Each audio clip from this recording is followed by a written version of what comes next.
So hello friends, welcome back to my channel blog. So friends, कैसे हो आप? आए हो अच्छे बच्चे होंगे। सो फ्रेंड्स, आज के ब्लॉग में मैं आपको बताने वाला हूँ सम्राट अशोक का इतिहास। सो फ्रेंड्स, वीडियो देखने से पहले आप लोगों से छोटा सा रिक्वेस्ट है, प्लीज हमारे चैनल को सब्सक्राइब कीजिए। और सब्सक्राइब करने से कोई पैसा नहीं लगता, फ्री में है, तो जाके सब्सक्राइब कीजिए। और साथ में फेसबुक पेज तो पर जाकर आप लोग फॉलो कीजिएगा। तो चले फ्रेंड्स, वीडियो करते शुरू। सम्राट अशोक का जन्म 304 ईसा पूर्व में पाटलिपुत्री वर्तमान पाटना में हुआ था। विश्व प्रसिद्ध एवं शक्तिशाली भारतीय मौर्य वंश के महान सम्राट थे। अशोक बौद्ध धर्म के सबसे प्रतापी राजा थे। सम्राट अशोक का पूरा नाम देवानाय प्रिय अशोक राजा प्रियदर्शी देवताओं का प्रिय था। सम्राट अशोक के पिता का नाम बिंदुसार और माता का नाम शुभांद्रगी था और उनके दादा चंद्रगुप्त मौर्य था। उनका राज्यकाल ईसा पूर्व 269 से लेकर 232 प्राचीन भारत में था। मौर्य राजवंश के चक्रवर्ती सम्राट अशोक राज्य का साम्राज्य उत्तर में हिंदुकुश तक्षशिला की सरण्य से लेकर दक्षिण में गोदावरी नदी स्वर्णगिरी पहाड़ी के दक्षिण तथा मैसूर तक तथा पूर्व में बांग्लादेश पाटलिपुत्री, पश्चिम में अफगानिस्तान, ईरान, बलूचिस्तान तक पहुंच गया था। सम्राट अशोक का साम्राज्य आज तक का संपूर्ण भारत, पाकिस्तान, अफगानिस्तान, नेपाल, बांग्लादेश, भूटान, म्यांमार के अधिकांश भूभाग पर था। यह विशाल साम्राज्य उस समय तक से आज तक का सबसे बड़ा भारतीय साम्राज्य रहा। चक्रवर्ती सम्राट अशोक विश्व के सभी महान एवं शक्तिशाली सम्राट एवं राजाओं की पंक्तियों में से हमेशा शीर्ष स्थान पर ही रहे हैं। सम्राट अशोक ही भारत के सबसे शक्तिशाली एवं महान सम्राट है। सम्राट अशोक को चक्रवर्ती सम्राट अशोक कहा जाता है, जिसका अर्थ है सम्राट के सम्राट, और यह स्थान भारत के केवल सम्राट अशोक को ही मिलता है। सम्राट अशोक को अपने विस्तृत साम्राज्य में बेहतर कुशल प्रशासन तथा बौद्ध धर्म के प्रचार के लिए भी जाना जाता है। चक्रवर्ती सम्राट अशोक बिंदुसार तथा रानी धर्मा का पुत्र था। लंका की परंपरा में बिंदुसार को 16 पटरानियां और 101 पुत्रों का उल्लेख है। पुत्रों में केवल 3 में नाम उल्लेख है। वो है मुसीम, जो सबसे बड़ा था, अशोक और तिष्य अशोक का सहोदर भाई था और सबसे छोटा था। ऐसा कहा जाता है कि एक दिन धर्मा को सपना में आया कि उसका बेटा बहुत बड़ा सम्राट बनेगा। उसके बाद उसे राजा बिंदुसार ने अपनी रानी बना लिया।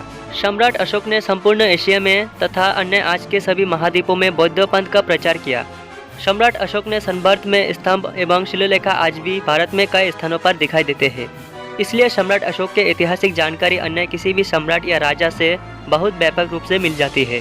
सम्राट अशोक प्रेम, सहिष्णुता, सत्य, अहिंसा एवं शाकाहारी प्रणाली के सच्चे समर्थक थे।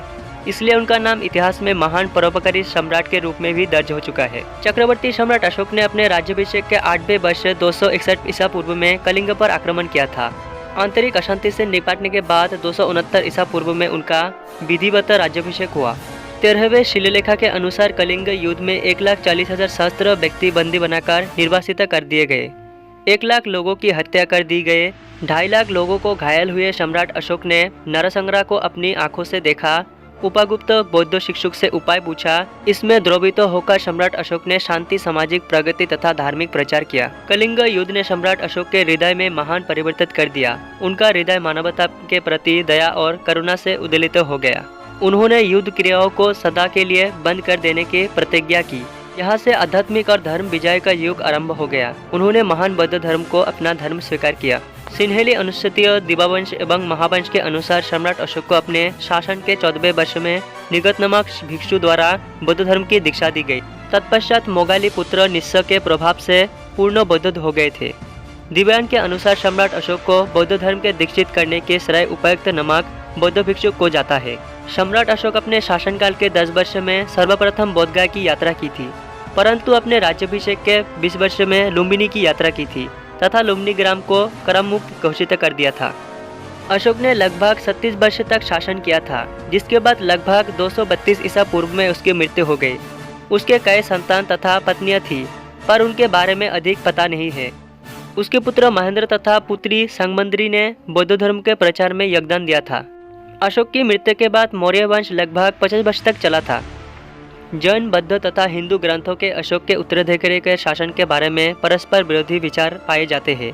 पुराने में अशोक के बारे में 9 या 10 शासकों की चर्चा की जाती है, जबकि दिव्यान के अनुसार 6 शासकों ने अशोक के बाद शासन किया।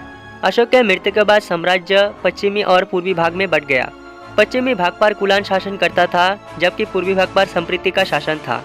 लेकिन 180 ईसा पूर्व तक पश्चिमी भाग पर बैक्टीरिया यूनानी का पूर्ण अधिकारी हो गया था। पूर्वी भाग पर बृहद्रथ का साम्राज्य था, वो मौर्य वंश का अंतिम शासक था। सम्राट अशोक ने अपने समय में महान सम्राट थे, उनकी हट कोई नहीं कर सकता।